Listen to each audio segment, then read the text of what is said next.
제가 3년째 지금 에필로그에 올라오고 있는데요. 세계해양포럼이 성장하듯이 저도 성장을 해서요. 저희 연구원에서 이제 정책기획팀장이라고 하는 부산에서 여러 정책들을 기획할 수 있는 그런 기회까지도 주신 것이 바로 세계해양포럼이라고 생각을 합니다. 특별히 이 에필로그에 제가 할 역할은 잘 아시다시피 우리 세계해양포럼 한번 평가하고요. 2022년 과연 어떤 주제들을 다뤘는지 볼 예정입니다.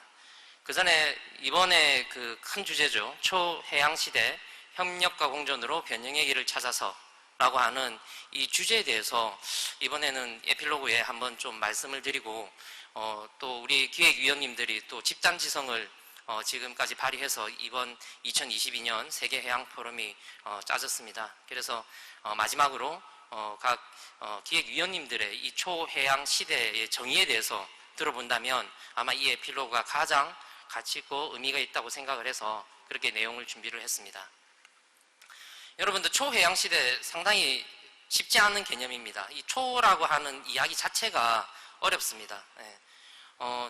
지금 제가 이제 플로우에서 이제 요청받기로는 지금 많이 시간이 지나서 제가 초스피드로 지금 진행을 해야 될 것 같습니다. 이 초라는 것이 바로 그런 의미인 것 같습니다. 그래서 과연 이 초해양 시대가 과연 무엇일까라고 했을 때에 너무나 감사하게 우리 또 이현승 교수님께서 여러 기구에서 딱 정리를 해주셨습니다. 아마 올라오셔가지고 나중에 또 이야기를 하실 텐데요. 이렇게 이야기하셨습니다. 해양 산업에서 일어나는 변화와 변혁이 기술적, 정책적, 이념적으로 연결된 가장 상위 개념의 해양 시대이고 끝없는 혁신과 변화를 만들어내는 대항해 시대이다. 대해양 시대이다라고 정의를 해주셨습니다. 그래서 이것을 보면서 나도 조금 한번 이 부분을 정리해주면 좋겠다라는 생각이 들었고요. 아울러 우리 오늘 또 자리에 함께하지 못하셨는데 김인현 기획위원님께서 전 세계 해양 분야에서 미래의 불확실성에서 벗어나 예측 가능성이 확보된 시대다라고 정의를 해주셨습니다. 여러분들 초해양 시대 하면 무엇이 떠오르십니까? 그래서 제가 가지고 있는 이제 큰 자원은 바로 제 아이들인데요. 제 아이들한테 너희들 초라고 생각하면 뭐가 떠오르니? 라고 이야기 물어보니까요. 1번이 초인, 2번이 이제 만화영에서 나오는 초사이아인이라고 하는 이제 만화 영화 이야기들이 있었고요. 우리 가장 어린 넷째 딸은 초등학교가 생각이 난다 했습니다. 물론 그 초와 이 초는 다르겠죠. 그래서 이 초라고 했던 이 지금 방금 이야기하셨던 이현승 교수님과 그 다음에 김인영 교수님의 뜻을 제가 잘 또 어떻게 보면 해석을 해서 이 초해양 시대는 결론적으로 여러분들 생각나시는 게 뭐죠? 바로 초강대국. 이때 초를 많이 썼습니다. 슈퍼라는 영어로 보면 좀 더 이미 이해가 더 좋을 것 같고요. 그 다음에 초강력권, 우리 메가시티 이야기 많이 하셨죠? 그리고 바로 4차 산업의 혁명의 특징인 초연결, 융합, 지능성이 있습니다. 그래서 저는 이 초를 어떤 슈퍼나 메가라는 의미보다는 하이퍼라는 뜻을 가지고요.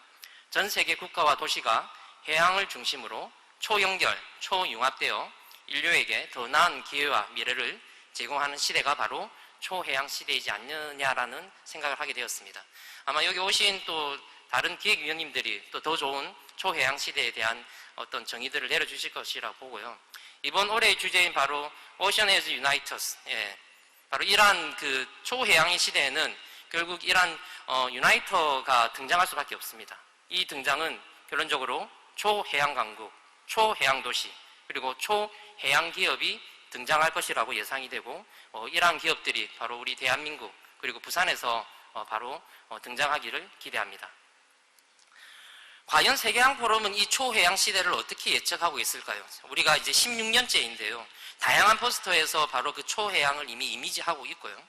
그리고 실제적으로 다양한 이 주제에서 그러한 초해양 시대가 올 것을 예견하고 있었다는 것을 알게 되었습니다.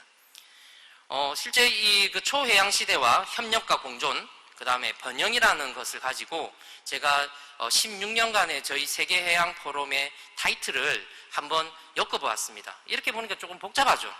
그래서 이것을 그룹핑을 조금 해보았는데요. 결국 초해양 시대는 우리가 그리고 있는 바로 인류의 미래이자 2019년도 주제였던 축적, 축에 대전환, 그리고 미래, 해양의 미래, 변화의 파도를 넘어서라는 이런 기본적인 내용들이 바로 초해양 시대를 예견하고 있었고요. 그리고 바로 이것을 어떻게 풀어갈 것인가, 협력과 공존이라는 것을 블루 이코노미, 거버넌스, 오션 트랜스포메이션 등 다양한 주제들로 우리가 바로 이 초해양 시대를 맞이하기 위해서 협력과 공존이 필수라는 것을 이야기하고 있습니다. 그리고 번영은 바로 어떻게 하는 거죠? 바로 미래의 경제가 바로 해양 경제가 되고 해양이 바로 부의 원천이 되고 미래가 될 것이라는 것을 우리 세계해양 포럼은 올해를 비롯해서 16년간 이 초해양 시대를 예견하고 있었다는 것이었습니다. 다음으로 세계해양 포럼은 이제 다양한 주제들을 올해도 여러분들에게 보여드렸습니다. 특별히 이번에 또 그 윤석열 대통령 그리고 조성은 장관님 그리고 박영준 시장님께서 오셔서 여러 축사들을 해주셨고 또 토론을 해주셨는데요. 특별히 이 엑스포와 또 저희 세계해양 포럼의 어떤 정책적인 연관성을 잘 마련해주는 자리가 마련되었었습니다. 그리고 기타 여러 내용들에서도 보시다시피 결국 융합하고 협력하지 않으면 이 초해양의 시대에 바로 도태될 수밖에 없다라는 것을 이야기하고 있고요. 그리고 그 협력에는 바로 친환경, 탈탄소죠. 바로 이러한 주제들이 우리가 바로 공존해야 될, 인류가 함께 고민해야 될 내용이다라는 이야기들을 해주셨습니다. 지금 아마 선이 조금 얇아서 보이지 않을 수도 있는데요. 이 세계해양 포럼을 여러 언론과 자료들을 가지고 한번 관계도를 만들어 보았습니다. 특별히 이제 세계해양 포럼이 이번에 말씀드렸던 세계 박람회와 깊은 연관성이 있었던 것으로 분석이 되었고요. 그 다음 이번에 해상도시가 또 큰 주제였습니다. 바로 헤비타트. 그리고 실제로 또 코로나는 상당히 좀 그 비중이 줄어들었던 것을 확인을 했고요. 그리고 기획위원과 또 김영현 위원장님의 어떤 연관성이 크게 나타난 것을 다시 한번 확인하게 되었습니다. 발표 주제들을 한번 그 워드 크라우드를 사용을 해서 과연 2022년에는 어떤 주제들을 다뤘나라고 보았습니다. 크게는 여러분들 보시다시피 해양, 선박 산업 전환, 크루즈도 크게 나타나는데요. 결론적으로는 이러한 산업들이 그 각각의 요소들에서 보는 바로 협력과 공존, 이라는 어떤 그 키워드들로 연결되어 있는 것을 발견할 수 있었습니다.